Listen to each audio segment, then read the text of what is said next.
this week are two returning guests, having recently hosted their interstellar queer spectacular, the Gallifrey Cabaret, at the Clapham Grand. They've materialised with us here today to talk about the first episode of the new season. Please welcome back to the pod, Reece and Carrot. Woo!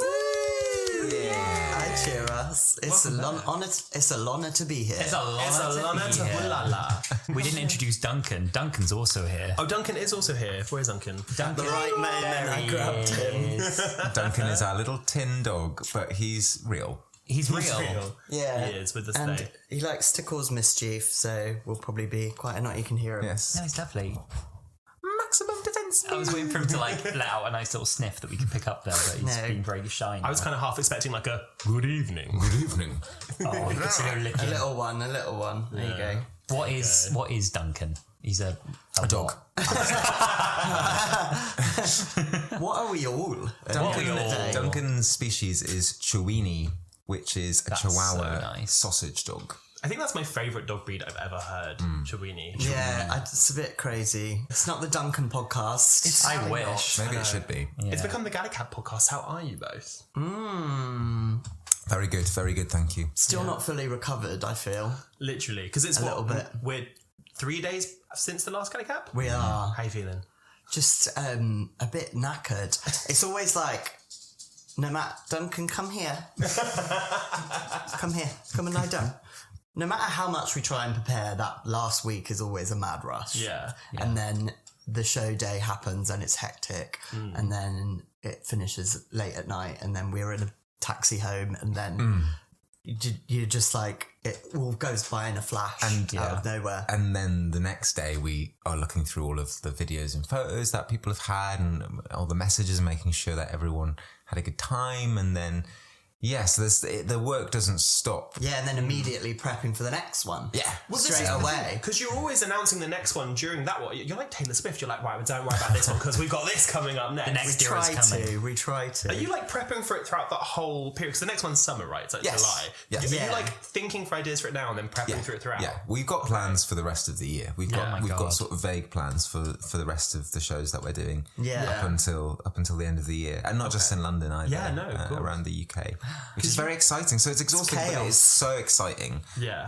And it's such an honour and a privilege to be able to be doing it. It is mad because people say to me sometimes, they're like, I really want to go, where is it? And I'm like, where is Everywhere. it? Like, genuinely, because I've got to listen, you've gone London, Leeds. you're doing MTM Comic Con, Newcastle, Cardiff, Edinburgh, Manchester, Brighton, you've got Hoopla coming up. I know I would have missed something there. Like, because you came on the pod. It's like we just remind you you're over. God, I think you did actually.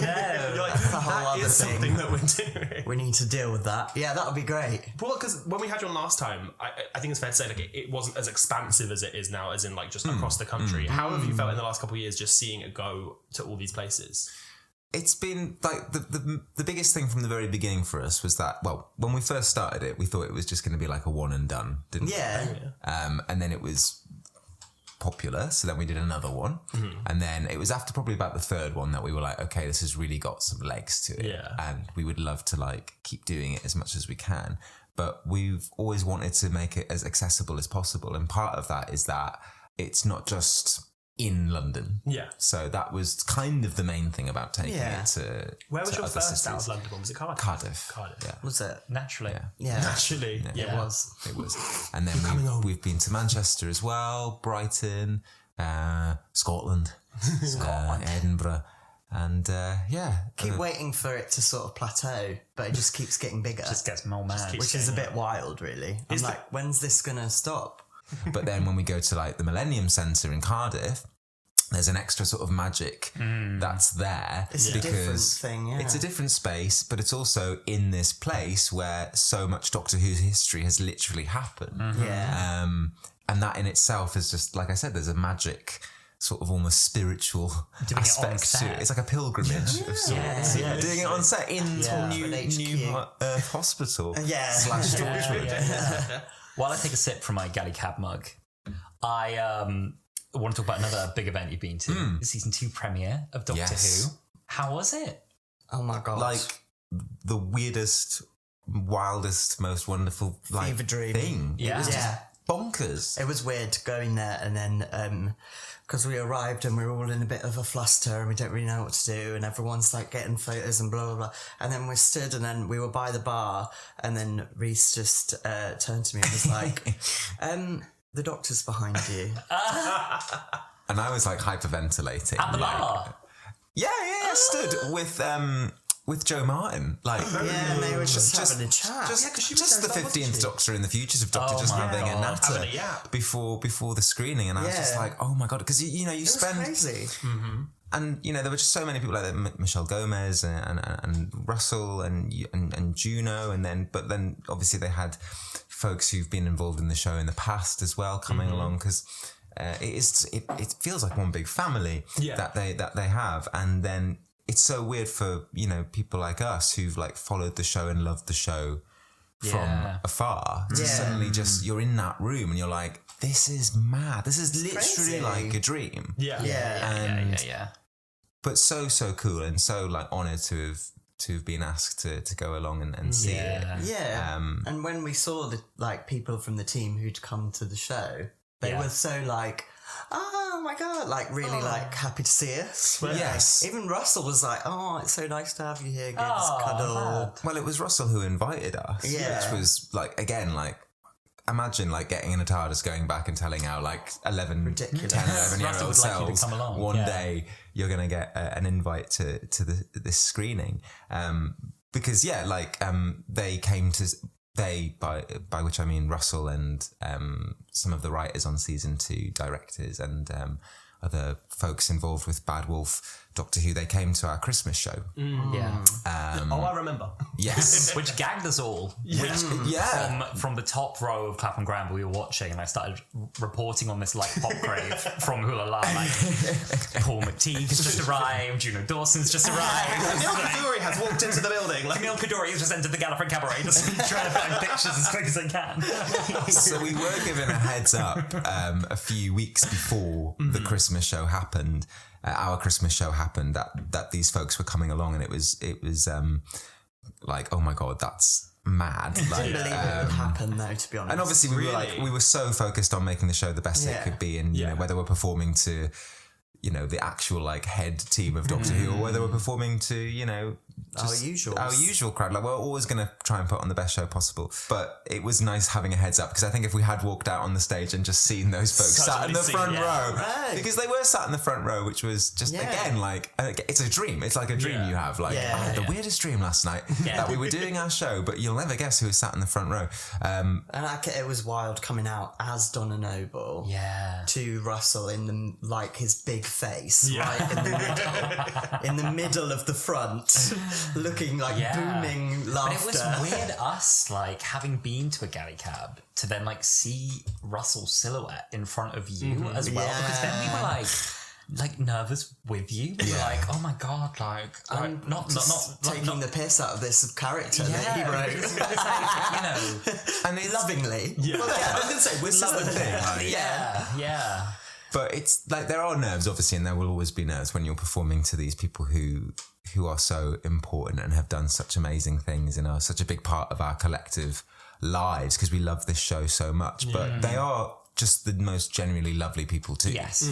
So and you saw that as well from the way that they were interacting with the crowd, which was my favourite aspect of them coming along, was that they were so generous with their time and posing for photos with people, chatting with people, and I think it made a lot of people very happy, and them as well. I think it was really nice for And the speech he did as well. he did a lovely speech, but it was really nice for the folks who are involved in making the show to be in a room like that and see and feel the love that there is. For me, seeing his Instagram posts after the fact, like he'd said, he was like, oh, I thought it was going to, a bit of a sing-song and be a good laugh, but it really moved him. Like, you could tell when he was there in the room, but also afterwards, like repeatedly posting about you guys. I mean, like, it almost felt to me, seeing what he was talking about it, like he was saying that it was a reminder of like why he does it and who he's doing it for, and being in a room surrounded by, at the time, like, what was it, like 600 people at the Christmas show, screaming at you guys about how much they love this show and singing along to the 12 Days of Doctor Who and stuff like that. Like, it really did just feel like a reminder to him, like, oh, these are the people who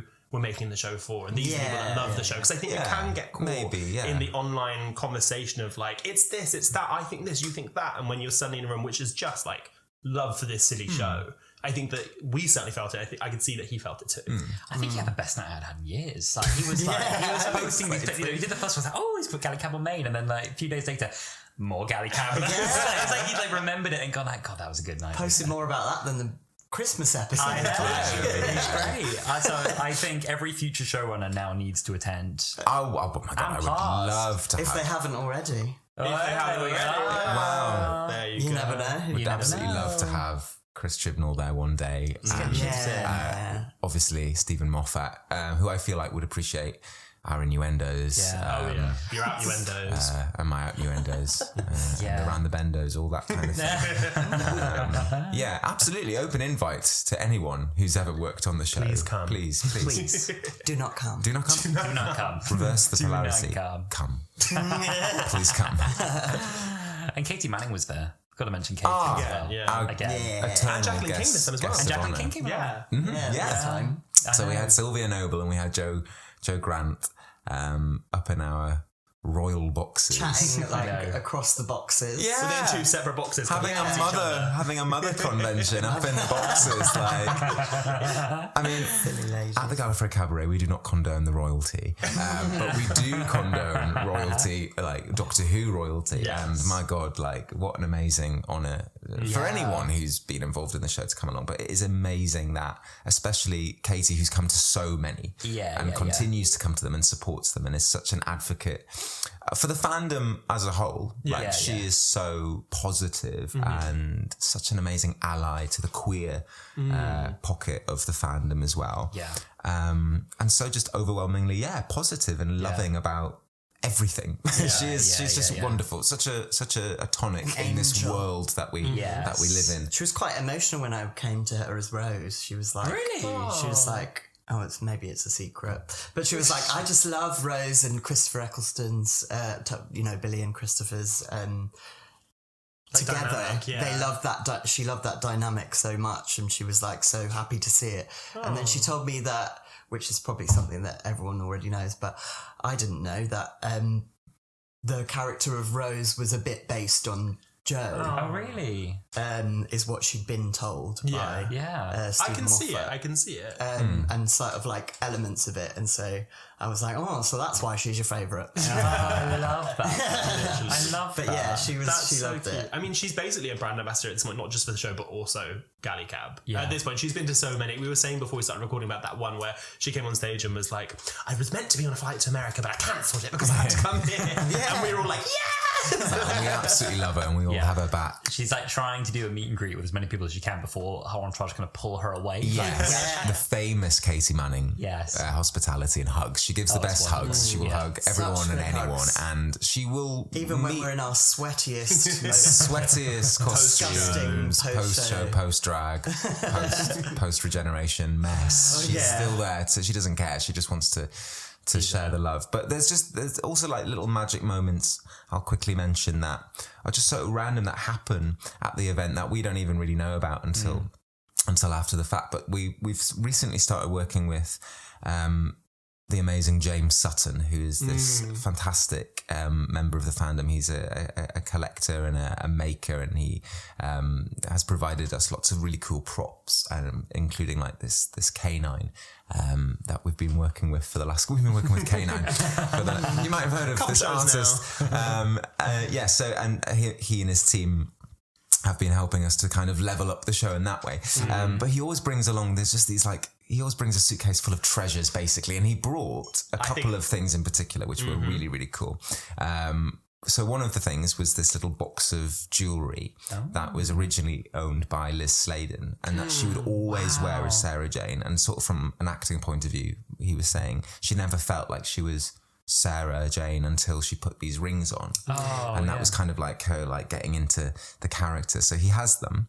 I think they were given to him by Sadie Miller, who's Liz Sladen's daughter, who's also been to our show a few times and who we love. But he was taking those around the room. There was quite a few people who'd come dressed as Sarah Jane that night, including someone who'd come along in the wonderful like dungaree, the red and white dungaree. So good. She looks identical. It's like literally a beautiful, Her hair matched. gorgeous, amazing costume, and was there with a fourth Doctor as well. And she got to try on the rings. Oh my god! And then also James went to speak to Katie, and he'd also brought this was like for me this is like the Ark of the Covenant. It was like the Holy Grail. I couldn't even bring myself to touch it backstage. He brought along this box, and inside there's the original TARDIS key that John Pertwee had commissioned. I touched it. Did you? Yeah. You touched the I original found out about this TARDIS yesterday. key. I completely forgot to tell him, but I went to the bar and I bumped into James, and we were talking, and he was like, "I've got something really cool to show you." And I was like, "Oh, go on," because like you said, he always has like trumpets and treats. Then he like got it out, and he was like, "It's the original. It's Pertwee's one." And I was like, "Can I touch it?" Yeah. He was like, "Go on," and I literally just kind of like wiped my finger on it, and I just felt like, the essence in my finger. I mean, it was. I haven't watched it since. Bigger than I thought it was going to be, but he was telling me the whole story of that. Pertwee thought that the sort of the Yale key was just not alien enough, so he commissioned this metal worker to By make himself, this. he just commissioned this. He was just I like, think so. I think that was I guess so much of this has sort of entered into like urban legends and hearsay. But I love the idea that that might be the case. But yeah, he has the original, or one of the originals certainly, and he brought it along, and he also got to show it to Katie, who hadn't seen it, I think, since she'd been working on the show with John back in the 70s. So like, and that's just like, it's so lovely to have a space where that kind of thing can be happening, and there's all these little subplots and adventures going alongside us being idiots on the stage. Well, I was thinking this when I was there, because obviously the show is incredible, but I'm enjoying the intermissions just as much as the show, because you will get to know each other. Like, we've gained such a sort of friendship group through coming to the shows, and then you meet all these new people as well, and it's just as special of a time, I think, as watching the performances on the stage. It just makes literally, from the moment you walk into the door to the moment that you're leaving, you are constantly speaking to people, bumping into people, watching amazing performances, and feeling this real like unity over the show that's brought everyone together, but all through different ways. Yeah, and that's really special. Yeah, the community that the show kind of invites, I think they just are drawn to each other. In a special way. I think as queer people, we try and look out for each other. We try and come together in these lovely spaces.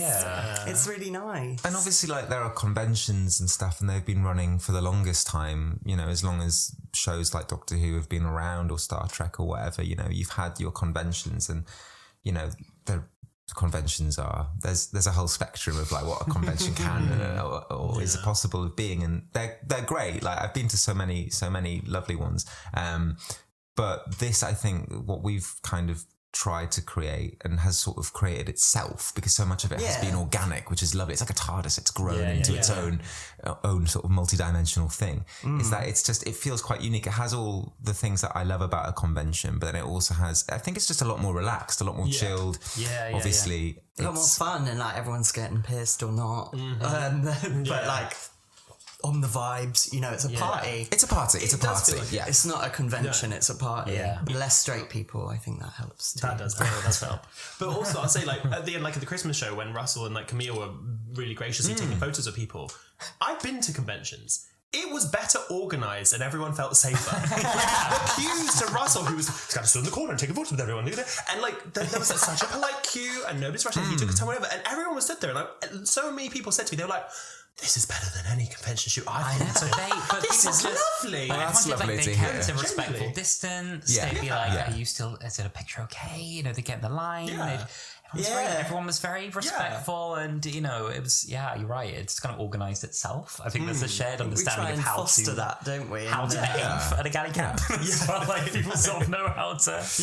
Because I'll be very cross if anyone misbehaves. Yeah, exactly. You will find out. Yeah. But I think that is something that we've taken from, not taken from, but I've been producing queer cabarets for like 8 years now, and the rules of the cabaret are something that I have learned from creating those spaces. It's all about creating those safe queer spaces. So combining that with this more commercial fandom based cabaret is, I think it's just creating this like even more safe space in a way that's like not been done or doesn't I've never get been done. to anywhere like it before. I think it's Truly. like just take it, and I think we have, the queer cabarets gone by to thank for that. Really, Yeah, absolutely. It's what I've been really inspired by, and what I've always wanted to create. And all the artists who work with us as well, they help foster that. And then all the audience as well, like yourselves and all these amazing other creators who are involved in the fandom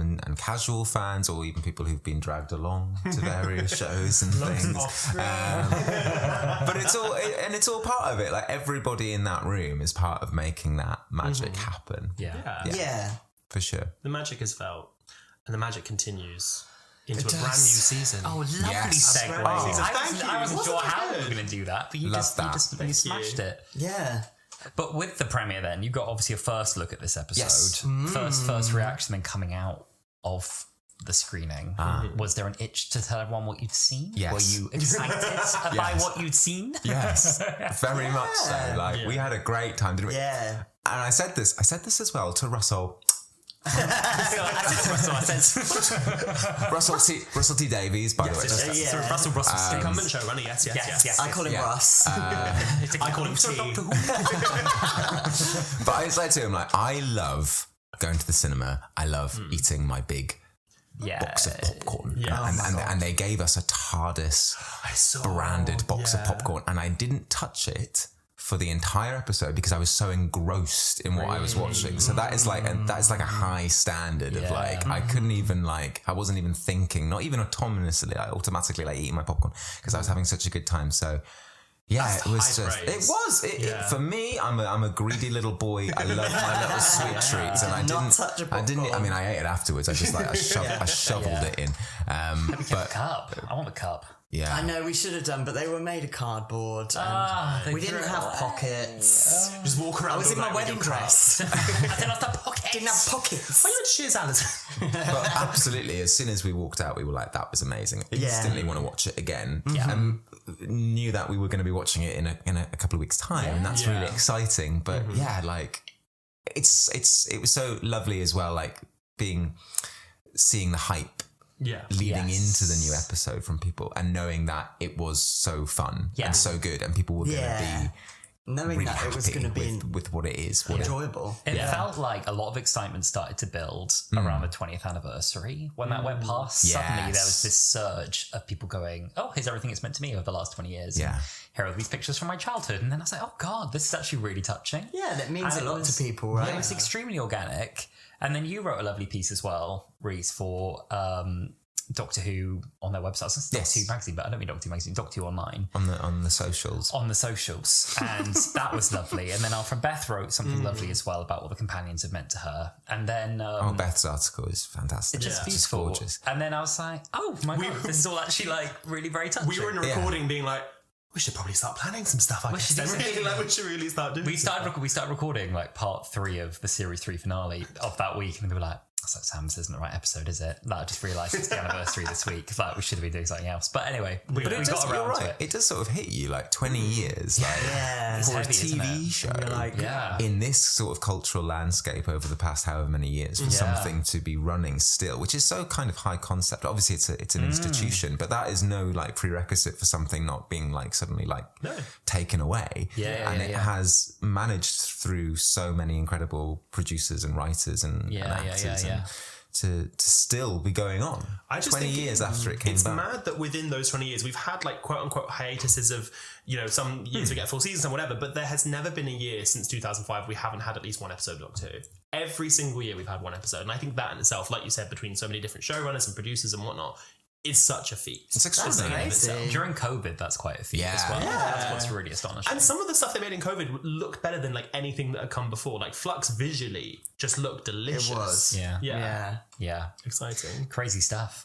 Yeah. So you did your third watch yesterday? Yes. For, I've forgotten the name of the episode. What's it? Robot Revolution. Revolution.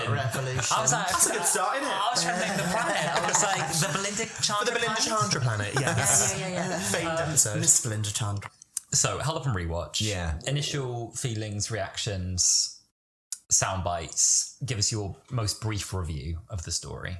I was so excited by it as like an opening to the series. It feels really strong. I think for me personally, from the moment Ncuti was on the screen this time around, I was like, I understand who your doctor is in this. And now, whereas, you know, it's always been a very strong doctor.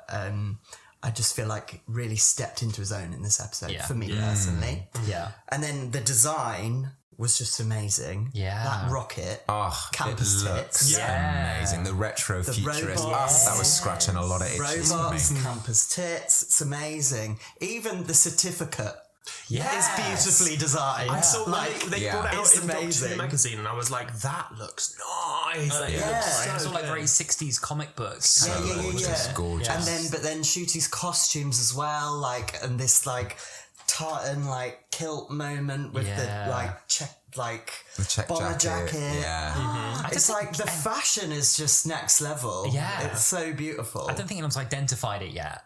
Like what exactly? is it breaking I down don't- the I- outfit? exactly. I don't know if it's just know. fully custom. So it's one of my favourite sort of like side plots about Ncuti's Doctor is that he has so many looks, and it's fun watching like all of the dedicated cosplayers who we know like online being like, oh god, he looks amazing, but oh please Please stop. no more. We've never had a Doctor have like that many outfits just in like one episode. You know what I mean? Like, I remember at the end of series 2 going to series 2, they're like, you know what David Tennant needs? The same suit but in blue. And like, that was about as much as we got. And so to this, have as many outfits as we had, it is mad. Like you were saying about it being a great season opener, it almost felt for me like Smith and Jones mixed with like Partners in Crime in introducing Belinda as a companion, but also, like you said, reintroducing the 15th Doctor to us. And by now I'm like, I know this Doctor, I get who he is. And then seeing him in this context with the new companion, I'm like, oh no, now I can see you play. It almost feels like. And I remember seeing an interview with Ncuti where he was saying coming back after a break between seasons felt more like slipping into the slippers of a role that you know and a person you know, rather than trying to figure out who that person is. And I think for me that came across a lot in Ncuti's performance. Yes, that totally makes Absolutely. sense. Yeah. Especially that scene where it's every ninth word when he's playing the historian. And I was just like, this is this is good. This is really good. Very clever writing, great performance. And it just, the slow realization that dawns on you as an audience watching it of like, and then obviously it comes back again in the sort of finale of the story in the third act. the bit where they were cutting close to his mouth, I actually thought it was quite hot. Yeah, that's what I mean. The way it's I like was thinking they both every ninth word. I'd be like up close, like lisp with like a weak chin, and I'd be like, I wouldn't like watching that. Would you be so? I would be like, Can we back up a bit actually on that one? I'm sorry. You need to back up. I'm a beauty enjoyer from afar, but I'm like, no, Ncuti's a beauty enjoyer from very close. From any distance. From He's any got a distance. lovely like. She's like tighter. Come on in. He's got a lovely like natural flair now. I think that's very his Doctor. But like even there was like words he delivers like when he goes like careful, and I was like, but he delivers things in a way that no other Doctor would deliver it that way. He's very much owning his 15th Doctor. And at the end when he like everything's sorted and he goes, yes, Queen, and did like a high kiss. Yeah. I was like, where's that come from? Pertwee Love would it. have done That's that. my Doctor. Yes, I it love was it. still have very done third Doctor coded. Pertwee just didn't get enough exposure to, I think, modern. I could just imagine like Chris Eccleston being like, "Yes, Queen," like, Doing that like "Yes, Queen." I actually can. Exactly. Yes, Queen. Yeah, he could have done it. He'd have done it. He'd have done They it. just needed more. It's so gay. They just needed more time on like 2020's Earth, and they would have adopted it. They really loved would it. have. Yeah, they would have loved it. It's so I was going to say, Ncuti is just like, everyone says it because it's true, but it can't be said enough. He's just an extraordinary actor and he makes incredible choices, such interesting little intricate choices. Yeah. And obviously like a big part of his Doctor's personality is that he is so sort of smiley and exuberant and expressive and high energy. But now there's lovely moments of, I don't really know how to say, but there's something bubbling underneath the surface. Like again, in the final sort of scene of the episode where he's speaking to Belinda and she calls him out for scanning her DNA. And there's just, he just does, I mean, they're both amazing, obviously, but there's just some gorgeous sort of little nuances in how he reacts to that. That's like, there's great stuff happening here. Yeah. What I didn't pick up on until second viewing is how obviously they have such chemistry together, but how in a lot of ways they're the antithesis of each other, himself and Belinda, where in the moment where Belinda sees that he's got two hearts and she wants to listen in, she sort of asks for permission. She's like, do you mind? Is it okay if I? And then just like listens. So then when you do have that scene where he takes the DNA sample and she's like, you didn't ask to do that. Like you've gone and done that without checking with me. She's like, who do you think you are? Exactly. And it's such a different dynamic than we've had in such a long time, with this like hostility between a companion and a doctor, that it makes for bloody good telly. Yeah, it does, I like it, yeah. There's a little bit friction. of very nice friction. I so agree. There's a bit, towards the very end where she almost like lets him believe that he's charmed her. Yes. And she's like, oh my God, like destiny. And he's like, yeah, so we say. And then she's like, flips it right up on him and it's like, right, well, don't do that. It's like, that's what you, is that what you said to her? I think Oh, that was exactly that. That's it. Huge bombshell. You're so right. She was so, about Sasha completely flipped on him. 55. Yeah, she's like, you said that your friend who died 20 minutes ago. Yeah. Right. Yeah, and you seem to have got over it very quickly. Yeah. Well, this is the thing. Like, you see parallels in other companion doctor dynamics. I think about The Runaway Bride, where Donna's like, is that your friend, the one you trusted? Does she love you? But this is so different from that. It's like Belinda's character, she knows who she is, she knows what she's doing, where she can, it's almost like playing with the doctor in that scene where like she's like, oh yeah, Lise Mullins like, so that's what you said to your friend. And it's kind of like dropping the bomb in a way that I don't think other companions have had that dynamic with the doctor before. And that is just really interesting, seeing the difference. But she's just working on this level and she almost sees through the charm a bit. I think, which is quite exciting. And she's really proactive and independent as well. Like, I feel like she could, even without the doctor there, she'd probably be all right, like making her way around on that planet. Like as soon as she goes into the rebel camp, the field hospital, and she just instantly gets to work, looking after people, trying to fix injury, trying to heal injuries, whatever. Being a nurse, doing a job. And she has just so much agency throughout the episode. She's not afraid, even when the robots first appear, and she's like. She's not like backed up against a wall like she's like can you my landlord's gonna be really pissed off at excuse you. Me lady. Excuse me lady. And I love that. I think that's amazing, and she's going to be such a great companion to the doctor in a very literal sense, and also I think a great foil as well. For sure. I'm really itching for more. This was so much an episode ender where I was like, wow, I really want to click play next. Really irritating to not get more now. In my head, I was like, okay, I'm glad they're not doing a double premiere because it spaces out and it makes Doctor Who last long or whatever. But then when the episode did finish, I was like, we got to watch The Devil's Called right away. This won't take me. No, I like it. I like a little bit of, you like a wait. I like a little edge. It doesn't happen much with TV anymore. Especially with pairing with a streamer, they're so used to just dumping them all on. But I would never want that for Doctor Who. I need it to have that. I really like one at a time. We got the return of the Next Times as well. We lost them for a while. When we got it, I was like, it's back. It's I like back, that. baby. Me too, yeah. It's camp, isn't it? It is. It's part of Well, its I remember essential being brand. back at school, back in the prehistoric times, but that would.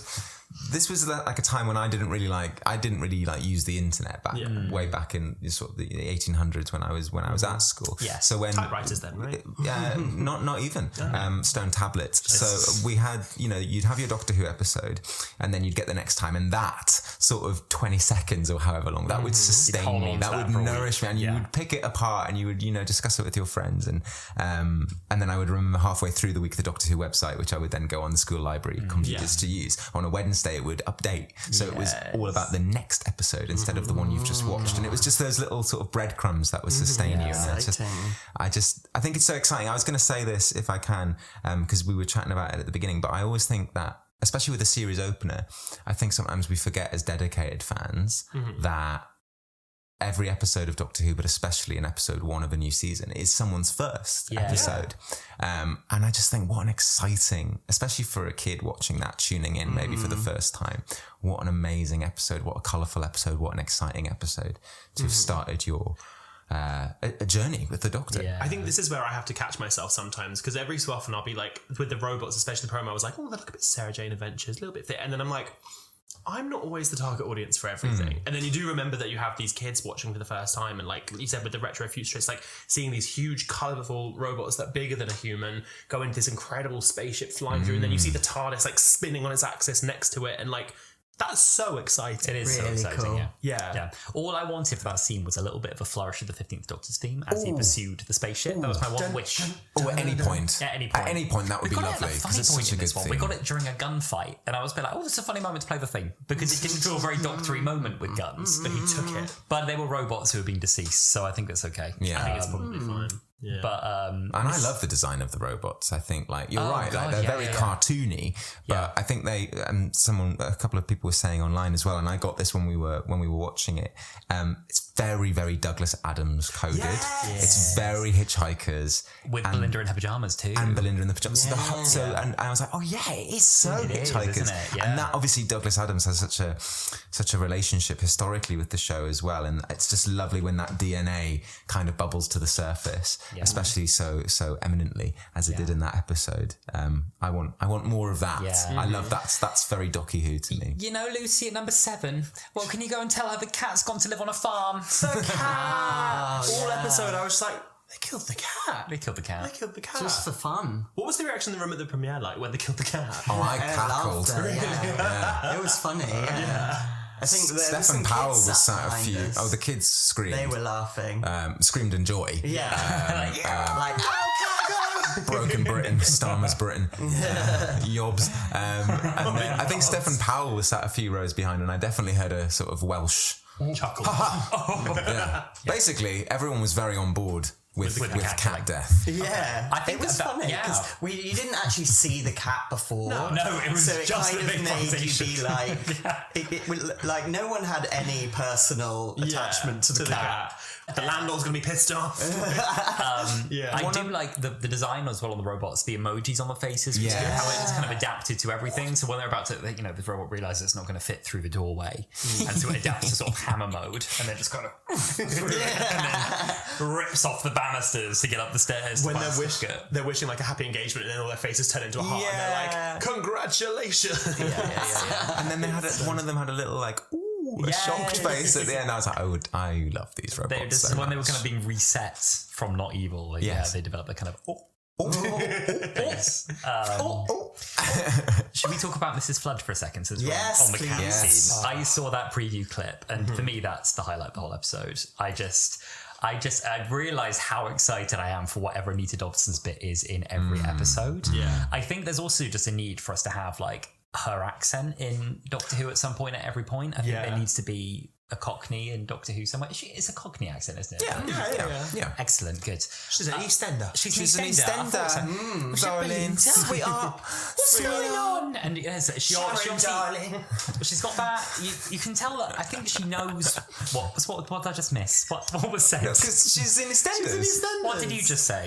Sharon, darling. When she came back in the 40th anniversary. What? Not just Go yet, on, darling. scream! You've got to scream your lungs out. That's it, darling. We were saying that we would love. Obviously, no one knows who Mrs. Flood is in the wider story and everything. But if in this whole era of like gods and monsters, if she was like the god of stories, and she'd injected herself into every BBC program because she's been on Strictly. Yes. She was in Father Brown. Yes. She was in EastEnders. Like, what if the BBC Father have just been? Brown. Is it Father Brown? It's not Father. Yes, it is Father Brown. It is. I just like how you're putting that up there with like Strictly Doctor Who. Doctor Who. Father Brown. I mean, Father Brown is great. Haters. We do love Father Brown. I love it. But I was just imagining like an Agatha All Along thing where she's like walking away from Sharon Watts and she just turns around and she's like, it was Angie Watts all along. Like, that's kind of what I'm seeing wink. for her. Yeah. Little wink, I love it. But I love that even hello, what's going on? It's like, you know what's going on. I don't know how you know, but I think you know what's going on. You ain't seen me. You ain't seen me. And the way in that moment, the way that her hair's blown, it looks so, you ain't seen me. You've not seen her look that kind of wild before. Yeah. She's always looking so kind of like put together, and she's a little me, Bit cunty. There is such a pleasure in watching. Yeah. There's such a pleasure in watching an actor having the best fun. Yeah. And it transcends like dimensions. Like you can just you feel it, and she's Well, she I think did having the best time. At the end of the premiere, they did a Q&A. Yeah. And she was on it as well. And she was just saying, without giving anything away, she was just saying how much fun she had in the finale. Yeah. which makes me so excited. Do you know anything? Like, who do you think she is? Oh God, I mean, I don't know. I think you go to the Rani, don't you? The Rani is what everyone's. Yeah. I've been in the Bring Rani Back camp for ages now, so I'm hoping. Yeah, and that'd be really fun. I would be. I think whoever she turns out to be, like, she's already established herself as a really interesting and fun character in her own right. So whether she's a new regeneration, a new incarnation of the Rani, which I think would be great. Yeah. And about time that we brought that particular Time Lord lady back. Yeah. Or whether she turns out to be something else entirely, another god, another member of the pantheon, or maybe she's very trickster. There's a trickster quality to it. I mean, she's not obviously like the trickster that we know and we've seen before, but there is something like maybe the trickster's her estranged brother or something. Imagine Christmases around their house. The trickster turns up and she's like, Darren, leave him alone. Oh, leave off, Darren. I've got this one. I can't. Take that hood off. You're indoors. You're making a nuisance of yourself. Why have you chosen that face? You don't need to look like that. What are you Leave that doing? big beetle outside. You're not bringing Shredding mud that in. Is your friend with you this time? No. No. I can't. Last season, Where's I that was. pamphlet of yours? Your little club gonna get no. Last season, I was so in the camp of like the trickster's gonna be in the finale. It's gonna be the trickster, and obviously it wasn't. And we had a great finale, but I was like, I can't do that to myself again. I can't spend the whole season being like it's gonna be the trickster this time. It will. This time. Do we feel like she's a friend or a foe? I think she's cheeky. And I don't know where I've always just defaulted to foe. Yeah, I think she's But got to be actually, a big I think villain. there's a lot of fun in thinking that there's something, that maybe she's protecting the gang from a bigger threat than they realise. She's in a way that Romana. they haven't seen yet. Yeah. But then, I don't know, did she give that very ominous speech to Ruby's grandmother? Cherry Sunday. Cherry. And said Wasn't she like- kind of, I could tell your maker I've come to knock down his golden gates or something, which sounds a bit more innuendo-y now I've said it. Kiwi, I've come to knock down your golden gates. But it's something to that effect anyway. That sounded quite sinister and not so goody. She's definitely, there is a villainous, sinister quality to her, but it's just there's something about the fact that she's playing this long game and that she's kind of like she's keeping her cards close to her chest for the longest time. There's definitely something more at play. Yeah, I hope there's she'll be something one of the more at greats. play. I can tell whatever this is, it's one of the greats. Yeah, well, she already is. She's already an iconic character. I just love that because she was Ruby's neighbour, but in this like block of flats. Now she's Belinda's neighbour in these like terrace houses with gardens. So she's clearly jumping about. She's everybody's neighbour. She's the nosy I neighbour. love that idea. Yeah. She's just everyone's next door neighbour. But they say she's popping up in every episode this season. I think she will, and I think that's really exciting. I know. And we obviously had that. We had another iconic sort of older female character popping up in the last season in unexpected places as well. And I like that sort of Where's Wally of I think Where's Susan? Where's Mrs. Flood? Where's Mrs. Flood? I think they've released that clip of her in the Interstellar Song Contest, but she's like, I love a good show. Camp. That's what it is. Very camp. High camp. Very camp. I put a quick note about music because I thought the music that plays in the hospital, I don't know if that was a bit of Belinda's theme or not yet. It's not we don't super know. clear. But I thought that was You're really quite a geek with music, aren't you, though, Alasdair? It was just quite up and Bouncy. everybody better be jumping. I was really come on, little monsters. I was up. Shushi's just there like, I mean, what was amazing about that as well, they released that clip of the hospital scene where he's like, go on, one little name. And that came out back in like December or something. Yeah. And from that clip, like within days, someone on YouTube had already managed to, they were like, I have recreated 3 minutes of what I think Belinda's theme is from this. And they basically extended a 30-second clip into a 3-minute song. And I was listening to it, I was like, this is great.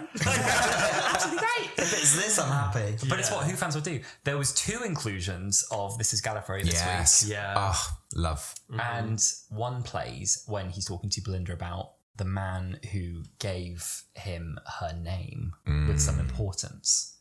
So we don't know what that might mean. I just hope we get the payoff for it. I hope, because with like Ruby's mum, it was like, and she was nobody. Like, I hope we get when he was like, It was Ruby's dad. Yeah, exactly. Yeah. Yeah, it was Ruby's dad. It was Ruby's dad. It was Ruby's dad. That was it. But it was like somebody told me, but it's a story for another time. I was like, tell me the story now. Everyone's saying online it's Dan Lewis. It's I hope so.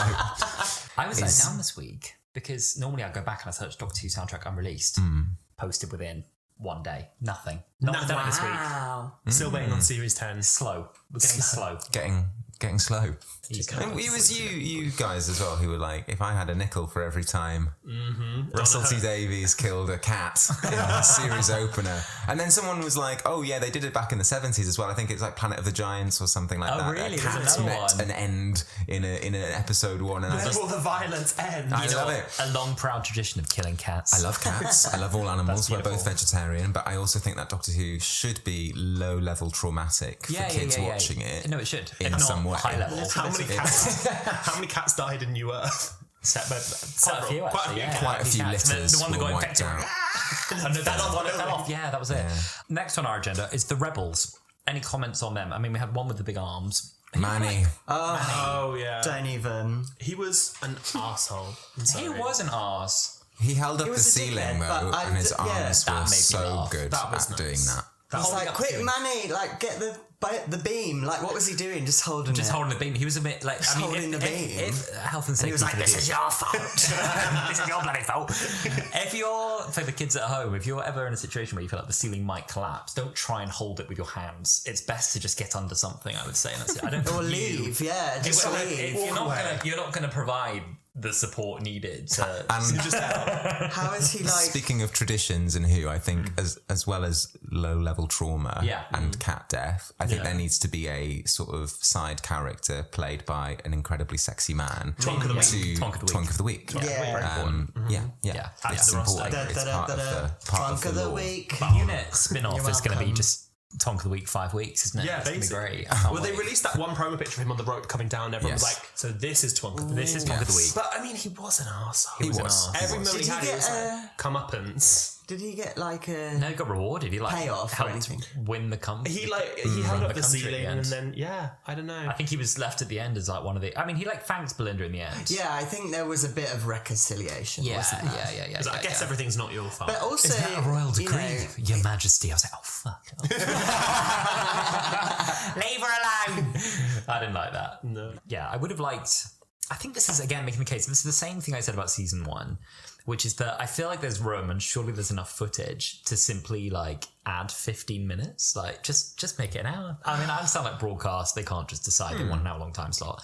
I'm an advocate for someone just in their free time for free, just going into the files and just sort of extending all the So you're an advocate for an hour, because I'm a 45-minute purist. Yeah, I just think which might be everything controversial, benefits from like a little bit more. Well, see, this is space. This was funny. I don't know if it's how Russell's writing the new season, but with like Russell's first year and going into like Moffat and that, I never felt like it was short with 45 minutes. I feel like it was a very complete story. Whereas there's so much stuff that we hear in interviews where he's like, "Oh, we were going to do this, but we cut that whatever," and I'm like, "Oh, that really would have benefited." Like I remember there was the bit in the Devil's Chord where he said that they had a line like, "Everything's in flux now. We're in the domain of the whatever, and things might get weird." And then we go into "There's always a twist."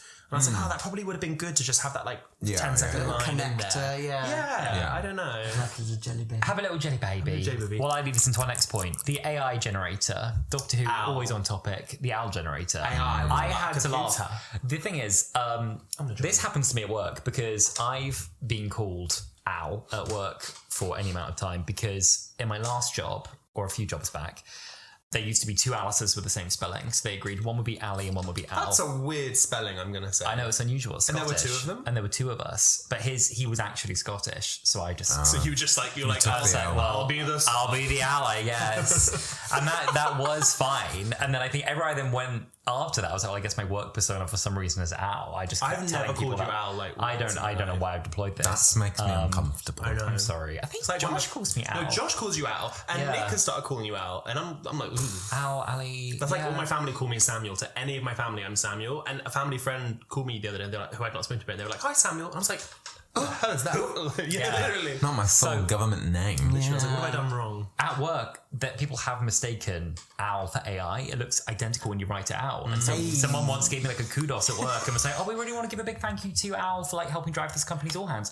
And someone replied like, "We'd be so interested to understand more about how you deployed AI for this." And it was like, "No, sorry, it says Alasdair." And they were like, "Oh right, I see." Cool. But they were like, "Oh, how interesting! Like, how did you do that? Like, So did how this did- episode AI have it to how did resonated AI with And it was you? like, "No, we mean it's Alasdair. I was like, oh, okay. So when they had the reveal, they're like, it's out. Were you like, it's so nice seeing representation on screen? No, when it was like, honestly, when it was like, it's Alasdair, like, I head back laughing. I was like, yes, that happens. It happens. I loved it because they had it kind of looks CG. I don't know if it was or not, but the big was like it was practical. Was it all practical? It was. Yeah. That was very cool. And then when they reveal it, it's so easy in today's world. I feel like to like decide that would be a CGI robot or something. But the fact that both the robots and then the Al AI were all practically done, I thought that was so cool. The And prosthetics I love it. are Like, incredible. prosthetic metal for me just has such a nostalgic feeling. I have no idea why, but seeing it like sort of wrapped around his face like that, it just I thought that was really It looked very cool, didn't it? I also like It was the very, like robot version of him, but, like with the eye that was like Oz the Great and Powerful. yeah, very It was Oz, wasn't it? I really liked that. he had, Though. like, I was like, one what a big fun arm. villain! When they reveal him, he has no legs but one big arm. Oh, okay. One of my where they, like, favourite What's he doing with that? one of my favourite films when I was a kid, proper like Sunday afternoon movie, and it was very traumatizing for me. Also, was Superman 3, and there's a bit where I know exactly the bit do you know the mean. and one of the villains, one of the villains, one of the female villains, she gets sucked into this computer, this supercomputer, and it like transforms her. Yeah. And it's such a scary You like see and her visceral. die. She's like screaming. She was like, ah!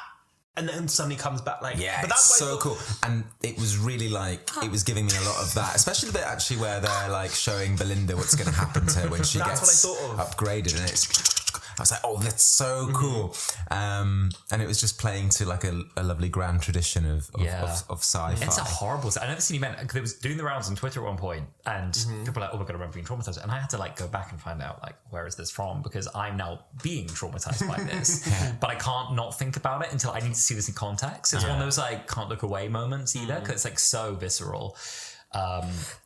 Bless Bless you.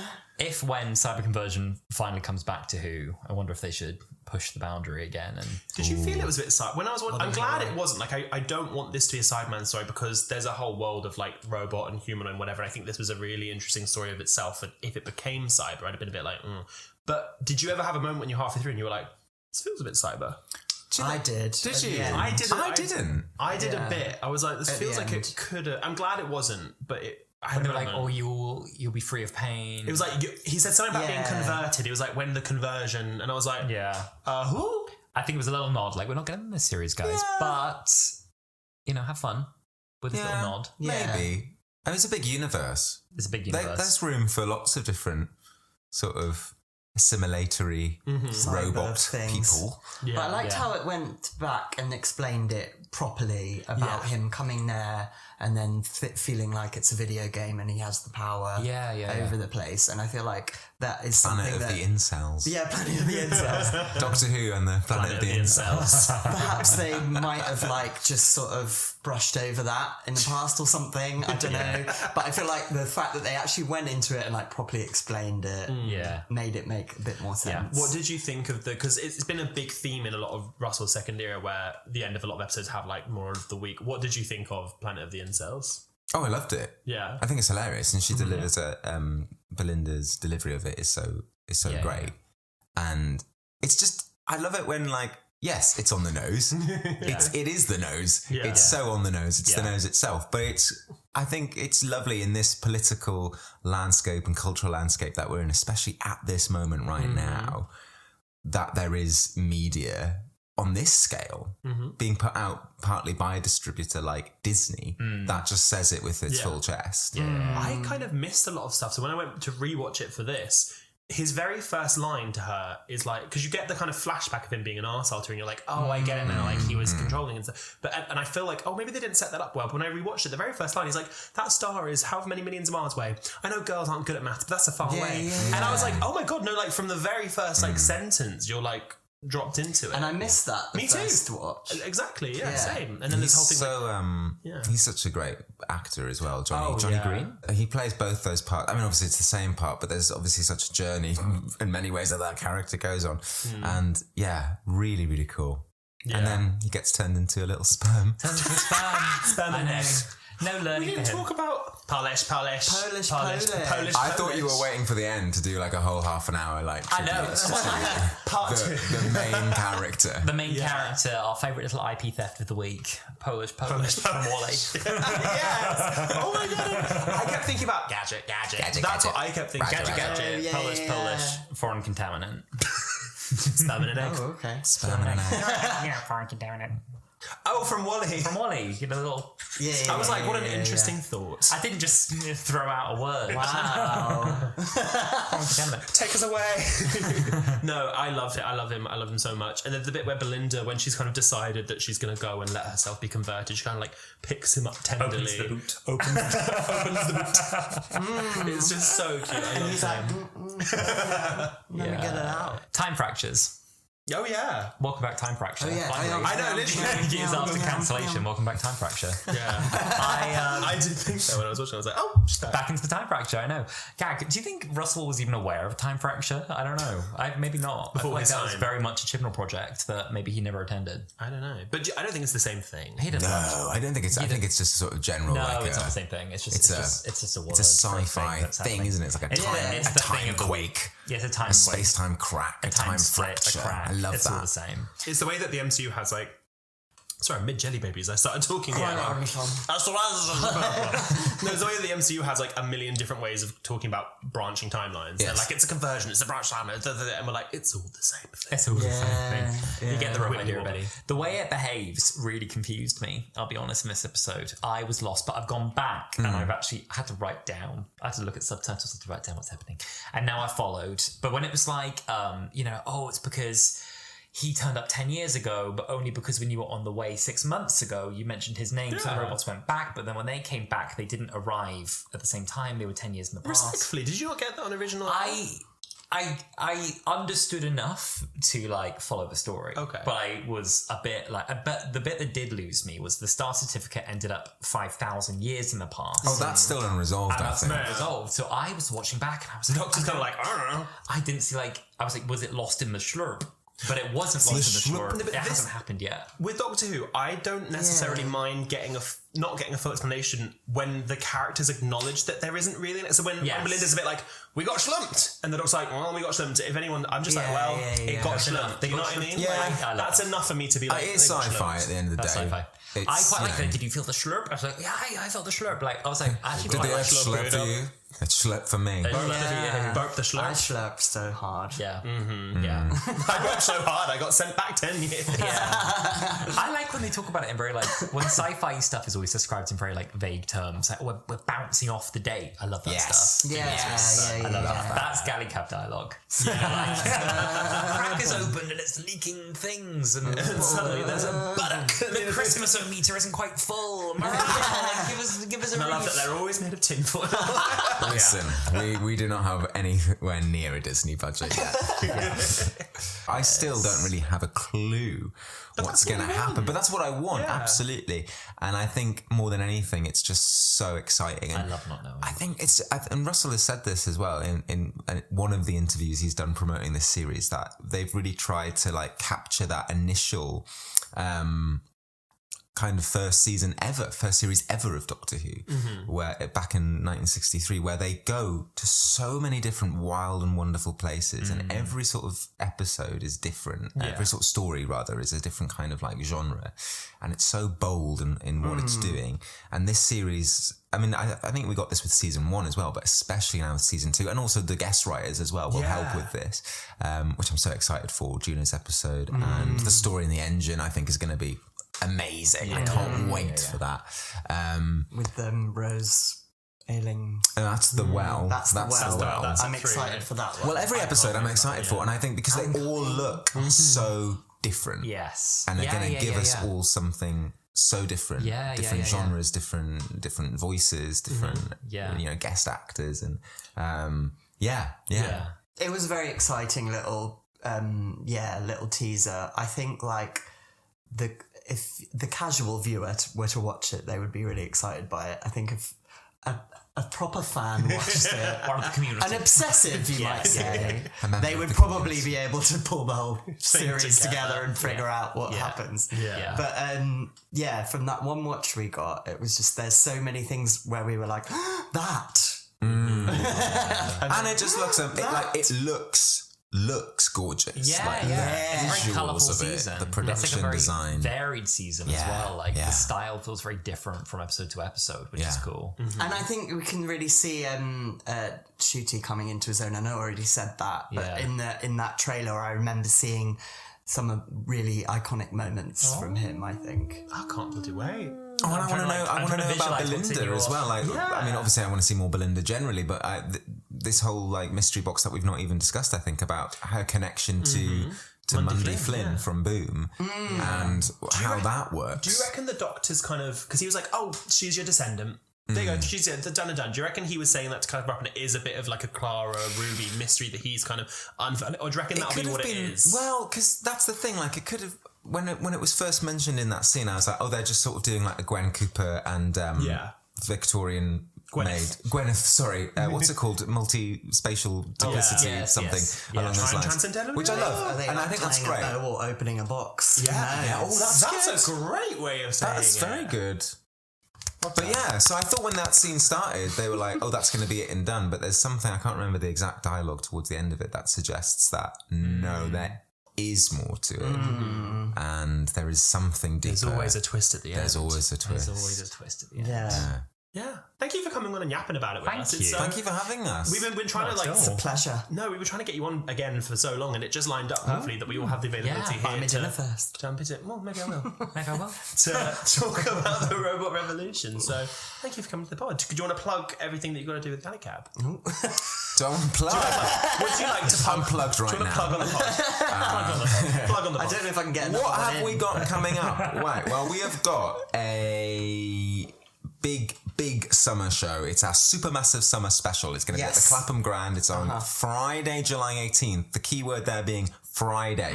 So we have been gifted. We've done some time meddling, and we've got a Friday night. So we're going to have our usual cabaret, and it's going to be big and massive and silly and fun and queer. And then there's going to be an after party, which will run for several hours. Disco, go-go dancers, DJs. Woo! It's going to be camp. Everyone's going to be dressed I'm one of the up. go-go dancers. Have I told you this yet? On the pod. Oh my god, gyrating all night. Want to see you jump? I want to see you jumping. That's me in the front all night. So that's coming up. Tickets I'm not are on getting sale. Also, Tickets are... Let me finish the plug. I'm adding to the plug. Tickets are on sale now at www.gallifreycabaret.co.uk. And also, it's the week of my 18th birthday. That week. So, have you been schlumped? what I'm gonna be schlumped in between now and then. And in the week before the show, I will be changing it so that it's my party, and actually 700 people will be involved. It's just a celebration. It's just my birthday. I've said that. So just spoilers. You are all coming to my birthday party. Carrot that. If I'm not every repping. bit was a carrot bit, I'd have a great time. Great, cool. I would like to also say that we don't just have the London shows coming up. We are doing other shows around the UK this year. Many of which are still kind of we're finalising dates for, but we have got one coming up in Newcastle in July, which is my hometown, my home city. So we're going back to the northeast, home the long way round, and taking the cabaret there.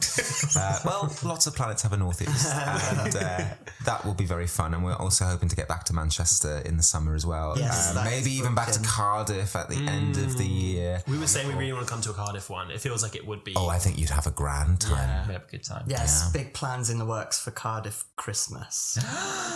Oh, there's a spoiler. There's an exclusive. tease. I like that. Okay, well, Simple let's seep. book now. Simple Let's seep. see if we get a deal, I And guess. then we also have a Star Wars cabaret coming up on May the 4th. Yes, speaking of the sort of, the bridge between franchises, Doctor Who and Star Wars, we do have a Star Wars one. That is a big fundraiser for the Cabaret charity versus Cancer. Cabaret versus Cancer that we are both ambassadors for. Yes. Amazing. Well, we'll see you there at all of them. Great. You better A lot, yeah. Yeah. Come. And thank you, dear listener, for listening to another episode of Wholala. Next week, we'll be joining just me and Arthur, actually. It's just going to be us. It's just us. It's just us. But we'll be here to talk about Lux, the second episode in the series. Thank you both for joining us in the pod this week. Thanks. If you would like to follow us, we are at HolaPod everywhere. That is Twitter, X, Blue Sky, Instagram, and TikTok. You can also watch episodes of the podcast on our YouTube channel at HolaPod. I love how he remembers that so well. I never remember mine quite as well as this. If you enjoyed the episode, you can rate it 5 stars. You can follow us, get notified when we drop new episodes of the podcast. You can buy us a coffee, ko-fi coffee, and you can share the episode with someone you think will enjoy it. Yes, well, thank you so much for joining. Thank you both for joining. Thank you. We are going to return to our home planet now. Go back home. Belinda, take me home! Take me